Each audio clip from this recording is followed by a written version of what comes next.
इस वीडियो के माध्यम से स्टेप बाय स्टेप जानेंगे आप किस प्रकार कैलकुलेट करेंगे, यानी कि किस प्रकार आप जोड़ेंगे कॉइन स्विच कुबेर में आपने कितना पैसा डिपॉजिट किया, कितना पैसा आपने विड्रॉल किया, कितने पैसे का आपने किस कॉइन में ट्रेड किया है, कितने का आपने बाई किया है, कितने का आपने सेल किया, कितना आपका बेनिफिट हुआ है, कितना आपका लॉस हुआ है और कितना आपको टैक्स यहाँ पे पे करना होगा। तो डिटेल में इस वीडियो में जानेंगे। नमस्कार दोस्तों, मेरा नाम है रिंकू, आप देख रहे हैं रेगा फ्लिक इन्फो। सबसे पहला स्टेप है आपको कॉइन स्विच कुबेर से आपका स्टेटमेंट डाउनलोड करना है एक फाइनेंशियल ईयर का, यानी कि 1 अप्रैल से 31 मार्च तक का। तो जैसे कि मैंने ऑलरेडी यहाँ पे कर रखा है 1 अप्रैल 2021 से 31 मार्च 2022 तक का, यानी कि एक फाइनेंशियल ईयर का जो स्टेटमेंट है वो मैंने डाउनलोड कर रखा है। अगर आपने नहीं कर रखा, कैसे करते हैं आपको नहीं पता, कॉइन स्विच कुबेर के प्लेलिस्ट में आपको वीडियो मिल जाएगा या फिर इस वीडियो के डिस्क्रिप्शन को भी आप चेक कर सकते हैं, उसमें भी मैं आपको वीडियो दे दूंगा। डिटेल में मैंने एक्सप्लेन कर रखा है। उसके बाद में जब आप आपका पीडीएफ डाउनलोड कर लें, उसके बाद में आपको आपका पीडीएफ ओपन करना है। कुछ इस प्रकार का आपको फर्स्ट लुक दिखाई देगा। यहाँ पे सबसे पहले है आपकी पर्सनल इंफॉर्मेशन, उसके बाद में यहाँ पे है INR डिटेल्स। सो यहाँ पे पर्सनल डिटेल में आपको आपका नाम देखने के लिए मिल जाता है। उसके बाद में आपने जो अकाउंट है वो कब बनाया था, उसके बाद में आपका पैन कार्ड नंबर, आपका register email ID, mobile number, यानी कि बेसिक इन्फॉर्मेशन जो कि आपने यहाँ पे जो आपका अकाउंट क्रिएट कर रखा है, जो भी आपके KYC नेम है, जो भी आपके पैन कार्ड नंबर है, वो बेसिक इन्फॉर्मेशन यहाँ है। उसके बाद में 1 अप्रैल 2021 से 31 मार्च 2022 के बीच में, यानी कि एक फाइनेंशियल ईयर में आपने कितने पैसे बैंक से डिपॉजिट किए हैं कॉइन स्विच कुबेर पे, उसके बाद में कितने पैसे आपने विड्रॉल किए हैं। उसके बाद में आपको थोड़ा सा नीचे आना होगा। गवर्नमेंट ने अनाउंस किया है टैक्स 2022 में टैक्स भरेंगे, जो फाइनेंशियल ईयर काउंट होगा वो होगा 22-23,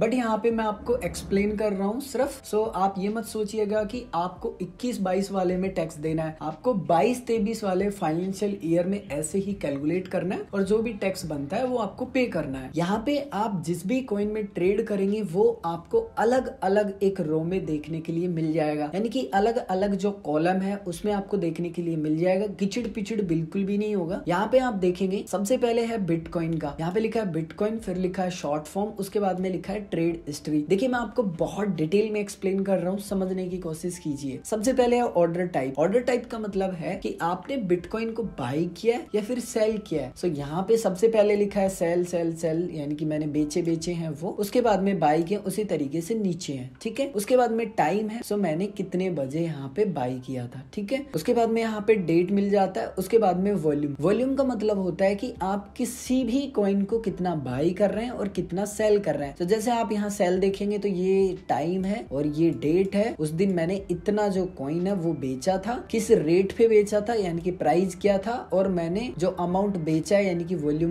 मेरा जो भी नंबर था, अमाउंट था, उसका मुझे इतना पैसा मिला है फीस लगने के बाद में। ध्यान रखिएगा जो भी आपका 0.2 या 25 जो भी फीस लगता है वो सब कैलकुलेट इसमें होने के बाद में आपने इतने रुपए का जो ये अमाउंट आपका बनता था वो आपने बेचा था और आपको इतना INR आपके वॉलेट में मिला था। उसी तरीके से बाय है, आपने कितने बजे बाय किया था, किस तारीख को बाय किया था, कितना वॉल्यूम यानी कि कितना अमाउंट आपने बाय किया था, किस प्राइस पे बाय किया था और टोटल आपने अमाउंट कितना पे किया था बाय करने के लिए। अब टैक्स आपको कैसे कैलकुलेट करना है वो मैं आपको जोड़ के बता देता हूँ। अब यहाँ पे मैं आपको एक एग्जाम्पल से समझाने की कोशिश करूंगा, बहुत ही बेसिक सा है। मैं सबसे पहले यहाँ पे जो मैंने बाय किया गाला वो अमाउंट जोड़ लेता हूँ। मान लेता हूँ डेमो के लिए कि मैंने इन्वेस्टमेंट किए हैं टोटल 5,000 रुपए एंड मैंने जो बेचा है वो बेचा है 10,000 रुपए का। अब यहाँ पे मेरा जो इन्वेस्टमेंट है वो कितना है 5,000, मैंने बेचा कितने का 10,000 रुपए का। तो 5,000 मेरा इन्वेस्टमेंट हटा दूंगा तो 5,000 रुपए का मेरा यहाँ पे नेट जो प्रॉफिट है वो बच जाता है। अभी जो नेट प्रॉफिट है ना, इस पे मुझे यहाँ पे जो गवर्नमेंट है उसको 30% फिक्स यहाँ पे टैक्स देना होगा। अगर आप ये वीडियो बाद में देख रहे हो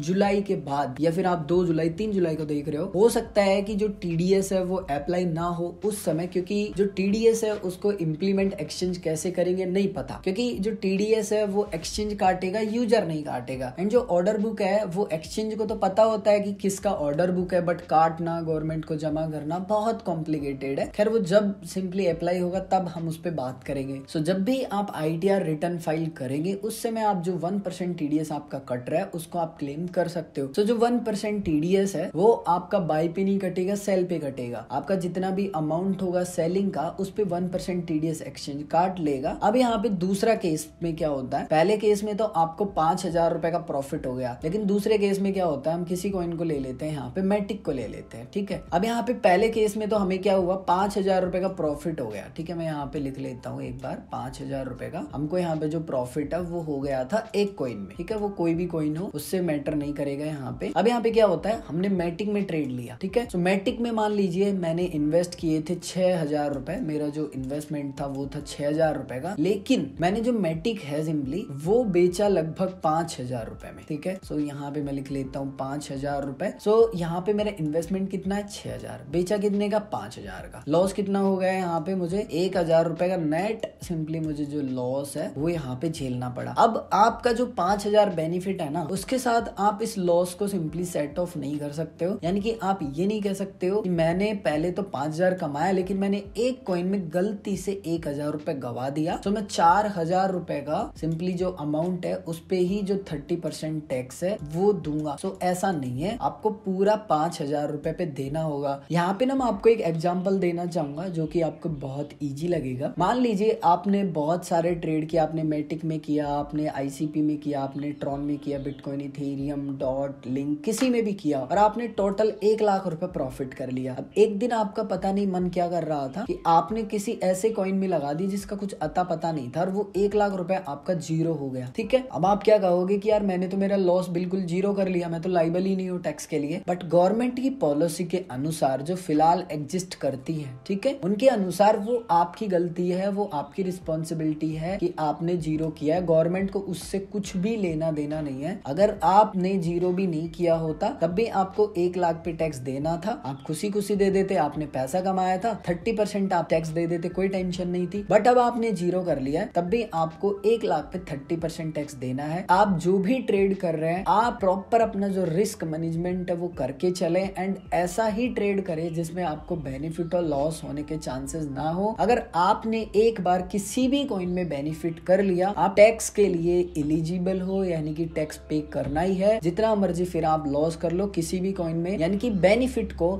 लॉस के साथ सेट ऑफ नहीं कर सकते हो। अगर मैं आपको एक और एग्जांपल से बताऊं, मान लीजिए आपने पूरे फाइनेंशियल ईयर में 1,000 रुपए कमाए और आपने 1,000 रुपए गवा दिए, जितना कमाया उतना ही आपने गवा दिया, कोई मतलब नहीं है गवर्नमेंट को यहाँ पे। आपको तो 1,000 पे फिर भी 30% टैक्स देना ही है क्योंकि आपने पैसा कमाया है, सो देना है। तो आई होप गाइस कि ये जो आपको कैलकुलेशन है वो समझ में आ गया होगा, कैसे कैलकुलेशन करना है, यानी कि कैसे आपको आपका बेनिफिट लॉस कैलकुलेट करना है और कैसे आपको आपका जो टैक्स है वो पे करना है। उम्मीद करूंगा कि आप सभी के वीडियो अच्छा लगा है। वीडियो अच्छा लगा तो प्लीज इस वीडियो को लाइक कीजिए, शेयर कीजिए। मैं मिलूंगा एक और ऐसे इंटरेस्टिंग वीडियो में, तब तक के लिए जय हिंद, वंदे मातरम, हंसते रहिए, मुस्कुराते रहिए।